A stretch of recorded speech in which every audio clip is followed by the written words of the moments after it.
Hello everyone, आपका स्वागत है हमारे इस चैनल पर। आज की वीडियो में हमारा टॉपिक है प्रबंध एक कला या प्रबंध एक विज्ञान। मतलब हम प्रबंध को कला कहते हैं या विज्ञान कहते हैं या कला या विज्ञान दोनों कहते हैं।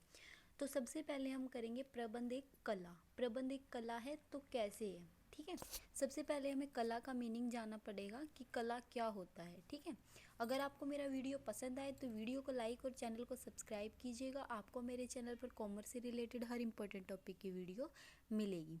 तो शुरू करते हैं कला के मीनिंग से। कला क्या है? कला इच्छित परिणामों को पाने के लिए वर्तमान ज्ञान का व्यक्तिगत एवं दक्षतापूर्ण उपयोग है।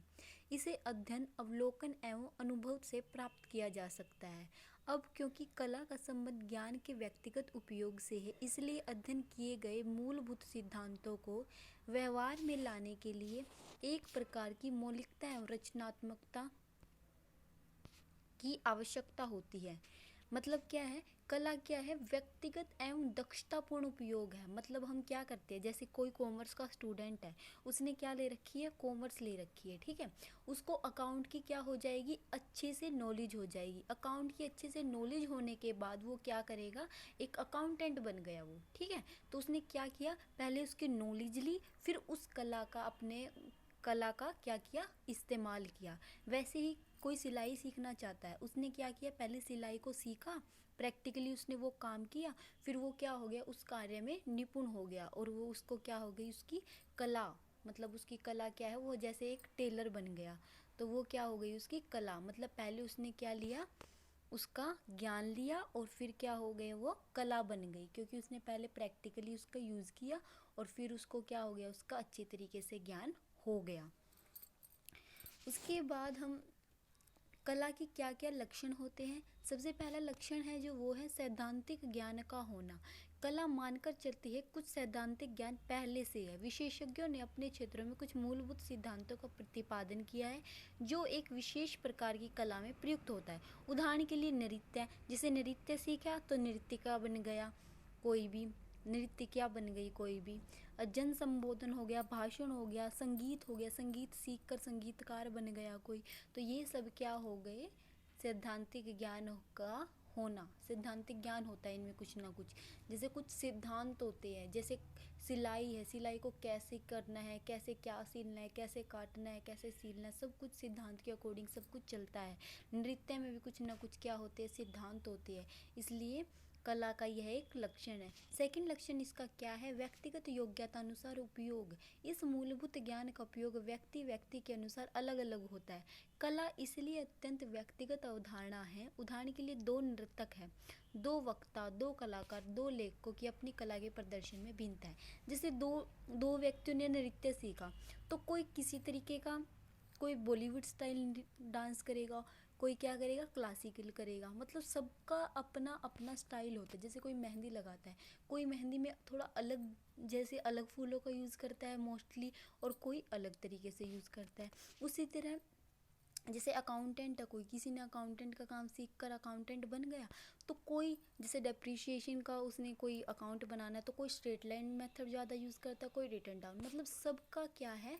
अपने सीखने के बाद, मतलब अपनी कला का सब व्यक्ति अलग अलग तरीके से उपयोग करते हैं, ठीक है। उसके बाद है थर्ड है व्यवहार एवं रचनात्मकता पर आधारित। सभी कला व्यवहारिक होती है। कला वर्तमान सिद्धांतों को ज्ञान का रचनात्मक उपयोग है। हम जानते हैं कि संगीत 7 सुरों पर आधारित है, लेकिन किसी संगीतकार की संगीत रचना विशिष्ट अथवा भिन्न होती है। यह इस बात पर निर्भर करती है कि इन सुरों का किस प्रकार संगीत में सर्जन किया जाए, जो कि उसकी अपनी व्याख्या होती है। जैसे संगीत के क्या होते हैं? 7 स्वर होते हैं, तो उनको अलग अलग तरीके से, अलग अलग मतलब आवाज़ में कोई किसी तरीके से उसको यूज़ करता है, कोई किसी तरीके से। मतलब सबका अलग अलग प्रयोग करने का क्या होता है? तरीका होता है उसको, ठीक है। समझ गए? पर कला कैसे है? एक प्रबंध। अब आगे बताऊंगी मैं आपको। कला का मीनिंग समझ में आना चाहिए। सबसे पहले कला का क्या मीनिंग होता है? कि जब हम इच्छित परिणामों को पाने के लिए वर्तमान ज्ञान का व्यक्तिगत एवं दक्षतापूर्ण उपयोग है। ठीक है, सबसे पहले हम कुछ चीज़ सीखते हैं और फिर उसका क्या करते हैं, प्रयोग करते हैं। ठीक है, उसको ही हम क्या कहते हैं, कला कहते हैं। क्यों क्या कला के क्या क्या लक्षण हैं, सैद्धांतिक ज्ञान होते हैं, व्यक्ति व्यक्ति में अलग अलग होता है, और क्या है, रचनात्मकता पर आधारित होता है। अब क्या है, प्रबंध एक कला है। प्रबंध को भी हमने क्या कहा है, कला कहा है। क्यों कहा है, फर्स्ट पॉइंट, एक सफल प्रबंधक प्रबंध कला का उद्यम के दिन प्रतिदिन के प्रबंध में उपयोग करता है, जो कि अध्ययन, अवलोकन एवं अनुभव पर आधारित होती है। प्रबंध के विभिन्न क्षेत्र हैं जिनसे संबंधित पर्याप्त साहित्य उपलब्ध है। ये क्षेत्र है विपणन, वित्त एवं मानव संसाधन, जिनमें प्रबंधक को विशिष्टता प्राप्त करनी होती है। इनके सिद्धांत पहले से ही विद्यमान। प्रबंध को कला, जैसे कला के क्या होते हैं, कुछ न कुछ सिद्धांत होते हैं ना, इसी तरह प्रबंध के भी क्या है, काम करने के कुछ न कुछ सिद्धांत होते हैं। उन सिद्धांतों के अकॉर्डिंग ही हमें क्या करना पड़ता है, प्रबंध मतलब प्रबंध वाला कार्य हमें करना पड़ता है। इसलिए हम इसको क्या क्या कहेंगे, कला कहेंगे। फर्स्ट पॉइंट तो क्या है, जैसे कला के सिद्धांत होते हैं वैसे ही प्रबंध के भी सिद्धांत होते हैं। सेकंड पॉइंट है, प्रबंध के विभिन्न सिद्धांत हैं जिनका प्रतिपादन कई प्रबंधक विचारकों ने किया है, जो कुछ सर्वव्यापी सिद्धांतों को अधिकृत करते हैं। कोई भी प्रबंधक इन वैज्ञानिक पद्धतियों एवं ज्ञान को दी गई परिस्थितियाँ, मामले अथवा समस्या के अनुसार अपने विशिष्ट तरीके से प्रयोग करता है। मतलब जैसे प्रबंध के बहुत सारे सिद्धांत हैं, तो बहुत सारे क्या है वो वैज्ञानिकों ने बनाए हैं। ठीक है, तो लेकिन सबका प्रयोग करने का उनका तरीका क्या क्या है, अलग अलग है। जैसे कला में होता है ना, कुछ व्यक्तियों ने सीखने के बाद उसको अलग अलग तरीके से प्रयोग करते हैं, वैसे ही क्या है, प्रबंध के सिद्धांतों को भी लोग अलग अलग तरीके से क्या है, प्रयोग करते हैं। सबकी सोचने समझने की शक्ति क्या होती है, अलग अलग होती है। थर्ड पॉइंट है, एक प्रबंध इस ज्ञान की परिस्थितिजन्य वास्तविकता के परिदृश्य में व्यक्ति अनुसार एवं दक्षता अनुसार प्रयोग करता है। वह संगठन की गतिविधियों में लिप्त रहता है, नाजुक परिस्थितियों का अध्ययन करता है एवं अपने सिद्धांतों का निर्माण करता है, जिन्हें दी गई परिस्थितियों के अनुसार उपयोग में लाया जा सकता है। मतलब क्या है, वही बात है कि जैसे सिद्धांत, रचनात्मकता मतलब अपने सोचने समझने की शक्ति के अनुसार हम क्या करते हैं, मोस्टली डिसीजन हम लेते हैं। तो आप समझ गए होंगे, मैंने 3 पॉइंट बताए हैं इसके। फर्स्ट क्या है, इसके जैसे कला के सिद्धांत होते हैं वैसे ही प्रबंध के भी सिद्धांत होते हैं। सेकंड मैंने आपको बताया, जैसे सभी व्यक्ति कला का अलग अलग तरीके से प्रयोग करते हैं सीखने के बाद, वैसे ही प्रबंध के भी सिद्धांत होते हैं, उनका प्रयोग अलग अलग प्रबंधक अलग अलग तरीके से करते हैं। उसके बाद अब प्रबंध एक विज्ञान के रूप में, प्रबंध को हम क्या है, विज्ञान के रूप में भी कहते हैं। प्रबंध एक क्रमबद्ध ज्ञान है, किन्हीं सामान्य सत्य एवं सामान्यतः सिद्धांतों को स्पष्ट करता है। विज्ञान की मूलभूत, सबसे पहले हमें विज्ञान की विशेषताओं का बतानी पड़ेगी कि विज्ञान की क्या क्या विशेषताएं होती है। फर्स्ट विशेषता क्या होती है, क्रमबद्ध ज्ञान समूह। विज्ञान ज्ञान का क्रमबद्ध समूह है, इसके सिद्धांत कारण एवं परिणाम के बीच संबंध आधारित है। मतलब कुछ न, अगर किसी चीज़ का कोई कारण है तो उसका कोई ना कोई परिणाम होगा। जैसे पेड़ से सेब का टूटकर पृथ्वी पर आने की घटना गुरुत्वाकर्षण के सिद्धांत को जन्म देती है। मतलब क्या है, कोई ना कोई क्या है कारण, और कोई ना कोई क्या होता है उसका, हमेशा कारण और परिणाम में क्या होता है, हमेशा उसको ही हम क्या कहेंगे, विज्ञान कहेंगे। कोई ना कोई कारण होगा और उसका कोई ना कोई परिणाम होगा। जैसे पेड़ से सेब गिरी टूटकर, तो वो गुरुत्वाकर्षण के सिद्धांत को जन्म देता है। ठीक है, क्रमबद्ध ज्ञान समूह। सेकंड है परीक्षण पर आधारित। जैसे क्या होता है, लैब में हम टेस्टिंग करके ही कोई ना कोई फॉर्मूला वगैरह बनाते हैं। जैसे वैज्ञानिक सिद्धांतों को पहले अवलोकन के माध्यम से विकसित किया जाता है और फिर नियंत्रित परिस्थितियों में बार बार परीक्षण की उसकी जाँच की जाती है। मतलब लैब में हम उसकी टेस्टिंग करते हैं। थर्ड है व्यापक वैधता। वैज्ञानिक सिद्धांत का क्या होता है, जहाँ पर एक जगह जो लागू होगा वही सभी जगह लागू होगा। ये नहीं है कि एक लैब में टेस्ट किया तो कुछ और मिलेगा, दूसरी लैब में टेस्ट किया तो कुछ और। वो क्या है, सभी जगह एक जैसा ही लागू होगा।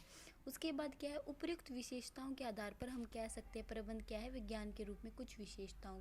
अब हम प्रबंध को विज्ञान क्यों कहते हैं, उसके भी कुछ पॉइंट हैं। प्रबंध भी क्या है, क्रमबद्ध ज्ञान समूह है, इसके अपने सिद्धांत। क्रमबद्ध ज्ञान समूह का मतलब होता है कुछ न कुछ कारण, कुछ न कुछ परिणाम। ठीक है, जैसे हमारी सेल क्या हो गई, डिक्रीज हो गई, हमारी सेल क्या हो गई, कम, तो उसका कुछ न कुछ कारण होगा। कारण क्या होगा कि कर्मचारियों ने अच्छे से कार्य नहीं किया होगा, उसका परिणाम क्या होगा, हमें क्या होगी, हानि होगी।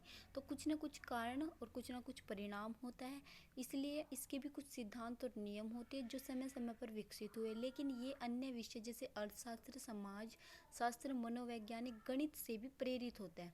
अन्य किसी भी संगठित क्रिया के समान प्रबंध की भी अपनी शब्दावली एवं अवधारणा होती है।